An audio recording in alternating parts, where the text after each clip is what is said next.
ಸರ್ಕಾರದಿಂದ good news ಕೊಟ್ಟಿದೆ ಅಂತಲೇ ಹೇಳ್ಬೋದು. BPL ಕಾರ್ಡ್, ರೇಷನ್ ಕಾರ್ಡ್ಗೆ ತಿದ್ದುಪಡಿ ಅವಕಾಶ ಸರ್ಕಾರ ಕೊಟ್ಟಿದೆ.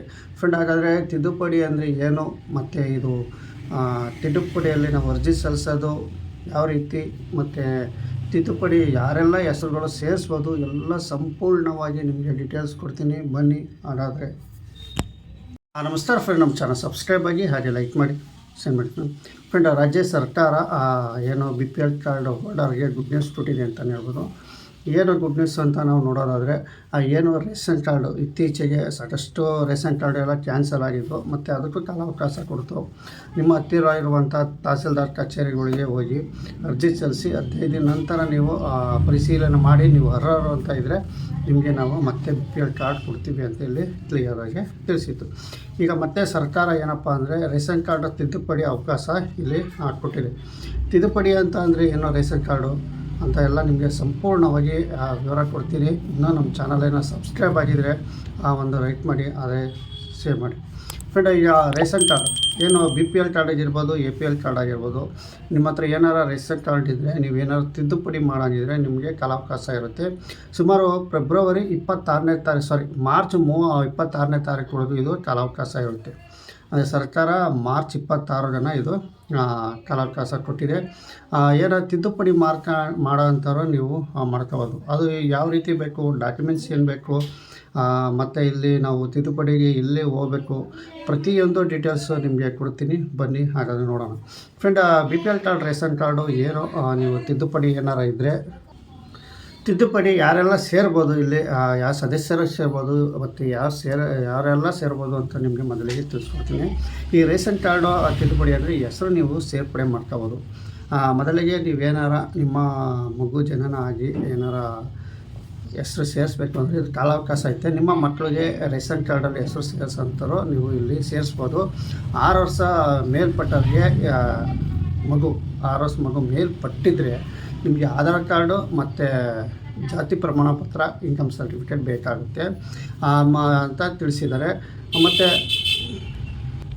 ಇದರ ನಂತರ ನೀವು ಏನಾರ ಹೊಸದಾಗಿ BPL ಕಾರ್ಡಲ್ಲಿ ಹೋಲ್ಡರ್ ಆಗಿ ಮದುವೆ ಏನಾರು ಆಗಿದ್ರೆ, ಈ ಸಾಕಷ್ಟು ಜನ ಯುವಕರು ಇರ್ತಾರೆ, ಮದುವೆ ಆಯ್ತಾರೆ. ಇಲ್ಲಿ ರೇಷನ್ ಕಾರ್ಡ್ಗೆ ನಿಮ್ಮ ಹೆಂಡತಿ ಹೆಸರು ಇಲ್ಲಿ ಸೇರಿಸ್ಬೇಕಾಗುತ್ತೆ. ನೀವು ಹೆಂಡತಿ ಹೆಸರು ಇಲ್ಲಿ ಸೇರಿಸ್ಬೇಕು ಅಂದರೆ ನಿಮ್ಮ ಮದುವೆ ಸರ್ಟಿಫಿಕೇಟ್ ಕೇಳ್ತಾರೆ. ಮತ್ತು ಊರಲ್ಲಿ ಏನಾರ ಅವರು ರೇಷನ್ ಕಾರ್ಡಲ್ಲಿ ಏನಾರ ಇದ್ದರೆ ಅಲ್ಲಿ ಆ ರೇಷನ್ ಕಾರ್ಡ್ ನಂಬರ್ ಕೊಟ್ಟರೆ ಅಲ್ಲಿ ಡಿಲೀಟ್ ಆಗಿ ಇಲ್ಲಿ ಹೆಸರು ಸೇರ್ಪಡೆ ಮಾಡ್ತಾರೆ.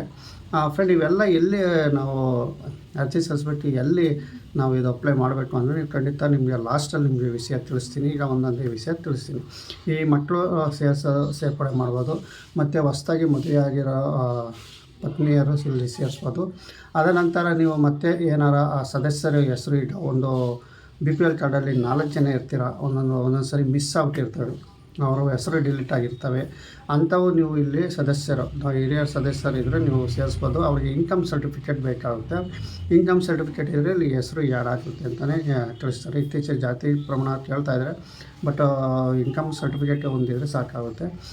ಕ್ಯಾಸ್ಟ್ ಇದ್ದರೆ ನಿಮ್ಮ ಹತ್ರ ಕ್ಯಾಸ್ಟಲ್ಲಿ ತಗೊಂಡೋಗಿ ಇನ್ಕಮ್ ಸರ್ಟಿಫಿಕೇಟ್ ಮೇನ್ ಇಲ್ಲಿ ಬೇಕಾಗುತ್ತೆ ಸದಸ್ಯರು. ಮತ್ತು ಇಲ್ಲಿ ಯಾರು ನಿಮ್ಮ ರೇಷನ್ ಕಾರ್ಡಲ್ಲಿ ತೀರೋಗಿದ್ದರೆ ಅವರ ಹೆಸರು ಡಿಲೀಟ್ ಮಾಡ್ಬೋದು. ಈಗ ನಿಮ್ಮ ರೇಷನ್ ಕಾರ್ಡಲ್ಲಿ ತೀರೋಗಿರ್ತಾರೆ, ಸರ್ಕಾರ ಇದಕ್ಕೊಂದು ಅವಕಾಶ ಕೊಟ್ಟಿರುತ್ತೆ, ನೀವೇ ಡಿಲೀಟ್ ಮಾಡಿ ಅಂಥವ್ರ ಹೆಸರು ಇಲ್ಲಿ ಹೆಸರಿಂದ ತೆಗೆದಾಕ್ಬೋದು. ಮತ್ತು ನೀವೇನಾರು ರೇಷನ್ ಕಾರ್ಡ್ ಅಂಗಡಿ ಚೇಂಜ್ ಮಾಡಿಸೋದಿದ್ರೆ, ಈಗ ನೀವು ಇಲ್ಲಿ ತಾಂತಾ ಇದ್ದೀರಾ, ಈ ಜಾಗದಲ್ಲಿ ನಮಗೆ ರೇಷನ್ ಬೇಡ, ನಿಮ್ಮ ಹತ್ತಿರ ಇರ್ತೀರ, ಆ ಜಾಗದಲ್ಲಿ ಬೇಕು. ಈ ಬೆಂಗಳೂರು ಎಲ್ಲರೂ ತಗೊಬೋದು, ಬೆಂಗಳೂರು ಎಲ್ಲ ಇದು ಕರ್ನಾಟಕದಲ್ಲಿ ಎಲ್ಲರೂ ರೇಷನ್ ತಗೊಬೋದು. ಬಟ್ ನ್ಯಾಯಬೆಲೆ ಅಂಗಡಿ ಚೇಂಜ್ ಮಾಡ್ಬೋದು ಅಂದರೆ ನೀವು ಇಲ್ಲಿ ಮಾಡ್ಕೋಬೋದು. ರೇಷನ್ನು ನಿಮ್ಮದು ಒಂದು ಹೆಸರು ಇರುತ್ತೆ, ಈ ರೇಷನ್ ಬೇಡ, ಈ ರೇಷನ್ ಅಂಗಡಿ ಮಾಡಿಕೊಡಿ ಅಂದರೆ ಅಲ್ಲೂ ಚೇಂಜಸ್ ಮಾಡಿಕೊಡ್ತಾರೆ. ಅದನಂತರ ನೆಕ್ಸ್ಟ್ ನಿಮ್ಗೆ ಬೇಕಾದರೆ ನಿಮ್ಮ ವಿಳಾಸ ಚೇಂಜಸನ್ನು ಮಾಡ್ಕೋಬೋದು. ಈಗ ಒಂದು ಬೆಂಗಳೂರಿನಲ್ಲಿ ನಿಮ್ಗೆ ಗೊತ್ತೇ ಇರುತ್ತೆ, ಒಂದು ಕಡೆಯಿಂದ ಇನ್ನೊಂದು ಕಡೆ ಚೇಂಜಸ್ ಆಗ್ತಾ ಇರ್ತೀರ. ಒಂದು 2 ವರ್ಷ ಒಂದು ಏರಿಯಾದಲ್ಲಿ ಇರ್ತೀವಿ, ಇನ್ನೊಂದು 3 ವರ್ಷ ಬೇರೆ ಏರಿಯಾದಲ್ಲಿ ಇರ್ತೀವಿ. ಈ ಥರ ನಮಗೆ ಎಲ್ಲಿ ಕೆಲಸಗಳು ಅನುಕೂಲ ಆಗುತ್ತೆ ಅದ್ರ ತಕ್ಕನಾಗೆ ನಾವು ಬೆಂಗಳೂರಿನಲ್ಲಿ ಚೇಂಜ್ ಮಾಡ್ತಾ ಇರ್ತೀವಿ. ಅವು ವಿಳಾಸನೂ ಸಹ ನೀವು ಚೇಂಜ್ ಮಾಡಿಸ್ಕೋಬೋದು. ನೀವು ಯಾವ ವಿಳಾಸದಲ್ಲಿ ಇರ್ತೀರ ಆ ವಿಳಾಸದಲ್ಲಿ ನೀವು ಚೇಂಜ್ ಮಾಡಿಸ್ಕೋಬೋದು. ಇಷ್ಟೆಲ್ಲ ತಿದ್ದುಪಡಿ ನಿಮಗೆ ಕಾಲಾವಕಾಶ ಇರುತ್ತೆ. ಇನ್ನು ಮಾರ್ಚ್ 26ವರೆಗೂ ಇದು ತಿದ್ದುಪಡಿ ಇರುತ್ತೆ. ನೀವು ಏನಾರ ರೇಷನ್ ಕಾರ್ಡ್ ತಿದ್ದುಪಡಿ ಏನಾರು ಬಿಟ್ಟರೆ ನೀವು ಕೇಳ್ಕೊಬೋದು. ಮತ್ತು ಇತ್ತೀಚಿನ ದಿನಗಳಲ್ಲಿ ಸಾಕಷ್ಟು ರೇಷನ್ ಕಾರ್ಡೆಲ್ಲ ಡಿಲೀಟ್ ಆಗಿದ್ದಾವೆ. ಡಿಲೀಟ್ ಆಗಿರೋರು ಸಹ ನೀವು ಸುಮಾರು ಜನ BPL ಇದ್ದಾವೆ, APL ಆಗಿದ್ದಾವೆ, ಸುಮಾರು ಜನ ಡಿಲೀಟ್ ಆಗಿದ್ದಾವೆ ಅಂತಲೇ ಹೇಳ್ಬೋದು.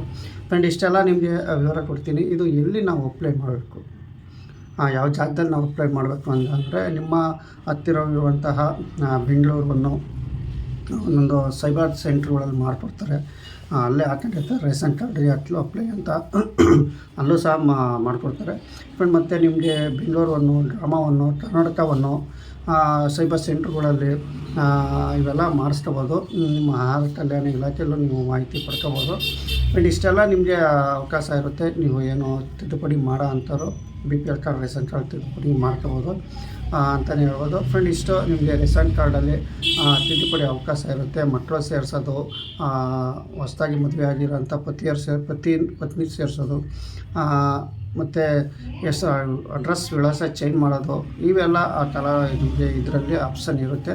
ಹಾಗಾಗಿ ನೀವು ರೇಷನ್ ಕಾರ್ಡು ಈ ತಿದ್ದುಪಡಿಯ ಕಾಲಾವಕಾಶ ಉಪಯೋಗಿಸ್ಕೊಂಡು ನೀವೇನೋ ಸರ್ಕಾರ ಇರೋ ವೆಬ್ಸೈಟಲ್ಲಿ ಬಿಟ್ಟಿದೆ, ನೀವು ಹೋಗಿ BPL ಕಾರ್ಡ್ ಆಗಿರ್ಬೋದು, APL ಕಾರ್ಡ್ ಆಗಿರ್ಬೋದು, ನಿಮ್ಮ SSAಗಿರಲಿ ಅಡ್ರೆಸ್ ಚೇಂಜ್ ಮಾಡೋದ್ರಲ್ಲಿ ನೀವು ಮಾಡ್ಕೋಬೋದು ಅಂತ ನಿಮಗೆ ಸಂಪೂರ್ಣವಾಗಿ ವಿಷಯ ತಿಳಿಸ್ತಾ ಇದ್ದೀನಿ. ಇನ್ನೊಂದು